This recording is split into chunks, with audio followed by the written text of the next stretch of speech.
رزق کی فراوانی ہے تو رب کو نہ بھولو۔ آج جب اللہ رزق کی فراوانی عطا کرتا ہے، کاروبار چمکتا ہے، تو میرے پاس نماز پڑھنے کا وقت نہیں ہوتا۔ جی کیا کریں، کام اتنے ہوتے ہیں، ٹائم نہیں ملتا۔ دوستو دیکھیں تو صحیح، یہ گاہک بھیجنے والا کون ہے؟ جو وہ رازق ہے وہ بھیجتا ہے، وہ کسی دوسری دکان میں بھی بھیج سکتا ہے۔ پھر یہ حالات بھی آ سکتے ہیں، مولوی صاحب، پیر صاحب، علیہ صاحب، قاری صاحب، بس پتہ نہیں کیا ہوتا ہے، گاہک دکان پہ چڑھتا ہے، اتر کے دوسری دکان پہ چلا جاتا ہے، پھر ہم اس چکروں میں پڑے ہوئے ہوتے ہیں۔ تو اگر راحت میں رب کو یاد کریں گے تو زحمت میں اللہ مجھے راحت کو یاد کرے گا۔ سبحان اللہ۔ آج راحت سکون کی نماز میسر آ جائے تب بھی رب بھول جاتا ہے، اور اگر زحمت کا شکار ہو جاؤ، کاروبار میں تنگی آ گئی، پریشانی آ گئی، قرضے کا معاملہ بنا، تب بھی مجھے رب یاد نہیں آتا۔ میں رب کا در چھوڑ کے در در پہ جاتا ہوں، کہیں حساب کتاب کرواتا ہوں، کہیں فائل نکلواتا ہوں، کہیں کتاب کھلواتا ہوں، پھر بھی مجھے اپنے رب کا در یاد رہے کہ میں رازق کے در پہ جھک جاؤں جس کے قدرت کے ہاتھوں میں رزق کی کنجی ہے۔ یقیناً اگر میں ایسے زحمت کے لمحات میں رب کے در پہ جھک کے رب سے مانگوں گا، خدا کی قسم اللہ کے خزانوں میں کمی نہیں۔ وہ تو کہتے ہیں میرے بندے تو آ تو صحیح، میرے سے مانگ کے دے دے، میں نے تو یہ خزانے بنائے ہیں تیرے لیے۔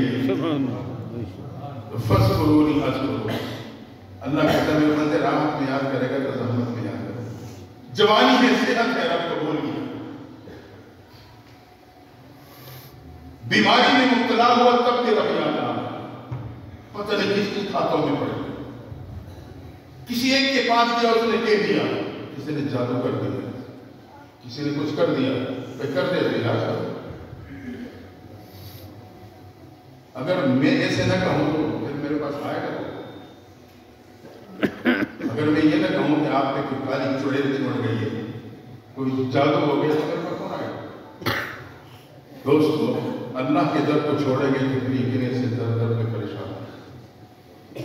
میرے کہنے کا مقصد یہ ہے، میں تعویذ کو مخالف نہیں کر رہا، تعویذ ہم درست بھی کرتے ہیں۔ میں آپ کو بتا رہا ہوں کہ آج ہماری سوچ کیا بن گئی، جس وجہ سے اللہ کا در میرے سے چھوٹ گیا، آئے رب سے مضبوط تعلق پیدا کر،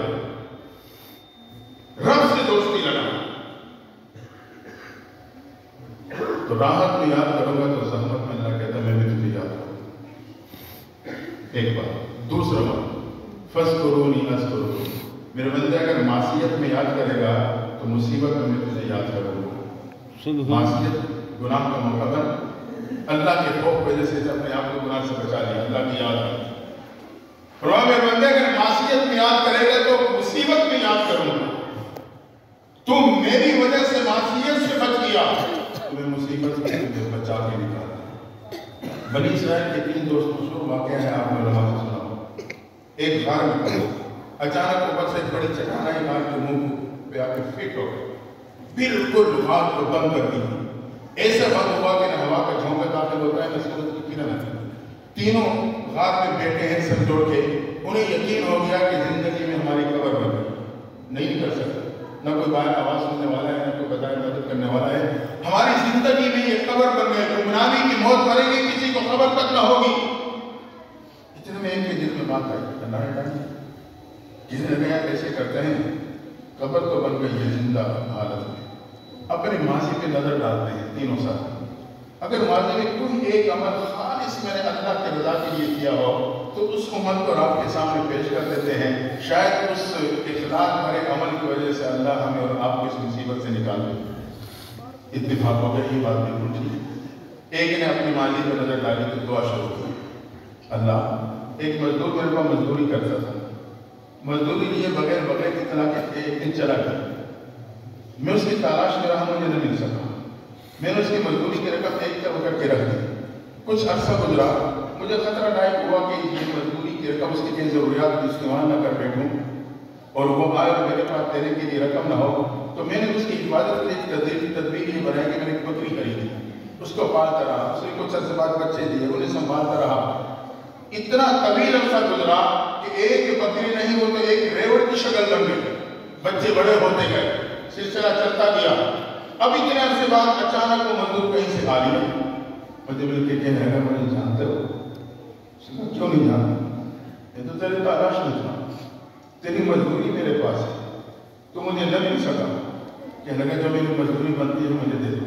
سبحان اللہ آپ کو معلوم ہے میں اسے ہاتھ سے پکڑا، بکریوں کے ریوڑ کے پاس لے دیا، میں نے کہا یہ سارا ریوڑ یہ تیری مزدوری ہے، ساتھ لے جائے۔ وہ رو پڑا، کہنے لگا میں اسے مذاق تو نہ کرو، غریب ضرور ہوں لیکن عزت نفس تو رکھتا ہوں، میرے سے مذاق نہ کرو، جو چند سکوں کے بدلے میں مزدوری کی تھی وہ مجھے دے دو۔ اللہ اگر تیری رضا کی خاطر میں نے پورا بکریوں کا ریوڑ مزدوری میں اسے دے کے رخصت کیا تو اس عمل کا واسطہ دیتا ہوں ہماری اس مصیبت کو ٹال دے۔ روایت میں آتا ہے دعا مکمل ہونی تھی کہ چٹان تھوڑی سی کھسک گئی، نکلنے کا راستہ نہیں اس لیکن ہوا کا جھونکا آنے لگا، سورج کی کرن آنے لگی، زندگی کی امید پیدا ہو۔ دوسرے نے دعا شروع کی، اللہ میری ایک بڑھیا ماں تھی، میں محنت مزدوری کرتا تھا، شام کو جب گھر آتا دودھ کا پیالہ گرم کر کے میرے ماں کے پاس آتا، جب وہ نوش کر لیتی پھر میں بچوں کو لوٹ جاتا، حسب معمول ایک رات کو آیا، دودھ گرم کر کے والدہ کے پاس لایا تو آج کی رات ماں پہلے ہی نیند کے آغوش میں چلے گئی۔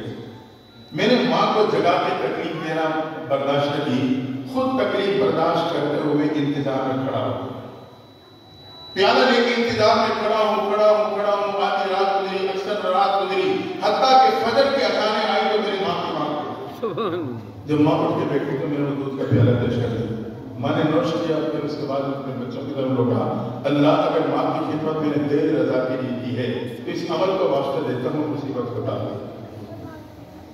کہتے ہیں دعا مکمل ہونے کی کہ تھوڑی سی چٹان اور کھسک جاتا ہے، نکلنے کا راستہ نہیں لیکن زندگی کی امید بڑھ گئی۔ اس کو یاد رکھنا، پہلے شخص کے حوالے سے یہ میرے اور آپ کی کامیاب زندگی کے اصول ہیں۔ اگر میں اپنے معاملات میں امانت اور صداقت کی بنیاد پہ چلوں گا تو اللہ میرے راستے سے چٹان جیسی رکاوٹوں کو ہٹا دے گا۔ دوسرا اصول یہ بھی ہے کہ اگر میں ماں باپ کی خدمت کروں گا تو اللہ میری زندگی کے راستوں سے چٹان جیسی رکاوٹوں کو ہٹا دے گا۔ سبحان ایک اصول ملا کہ معاملات میں امانت اور صداقت انبیاء کا شیوا،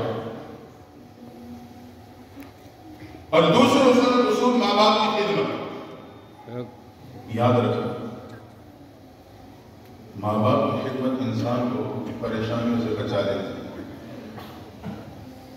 یہاں ایک ضمنی ایک اصول دیتا ہوں، ماں باپ اگر زندہ ہیں جب بھی گھر سے سفر پہ یا کام پہ دکان دفتر میں جانا تو دعائیں لے کے جانا، اگر دنیا سے جا چکے ہیں تو جب بھی جانا انہیں دعائیں دے کے جانا۔ اللہ آپ کو اپنے مقصد میں کامیابی کے ساتھ معافیت گھر لوٹا دے گا، حوادثات سے محفوظ رہو گے، ناکامی سے محفوظ رہو گے۔ اور یہ میں نہیں، قرآن کے اشارے ملتے ہیں۔ ابراہیم علیہ السلام جب اللہ کے حکم کے حضرت حاجر اور بڑھاپے کے اولاد ہے کہ اسماعیل کو مکہ کے چٹل میدانوں میں چھوڑا اور ان کے شام چلے گئے، ایک عرصے بعد چند سالوں بعد وہاں آپ نے خواب دیکھا، 8 ذی الحجہ کو خواب آتا ہے، رب کہتا ہے خلیل بیٹے کو میرے نام پہ قربان کر دو۔ ابراہیم علیہ السلام کو اور 80 اونٹ بیٹے کی جگہ پہ اللہ کے نام پہ قربان کر دو۔ 9 ذی الحجہ کو پھر خواب آیا، خلیل بیٹے کو میرے نام پہ قربان کر دو، آپ نے پھر 80 اونٹ قربان کر دی۔ 10 کو پھر خواب آیا، خلیل بیٹے کو میرے نام پہ قربان کر دو۔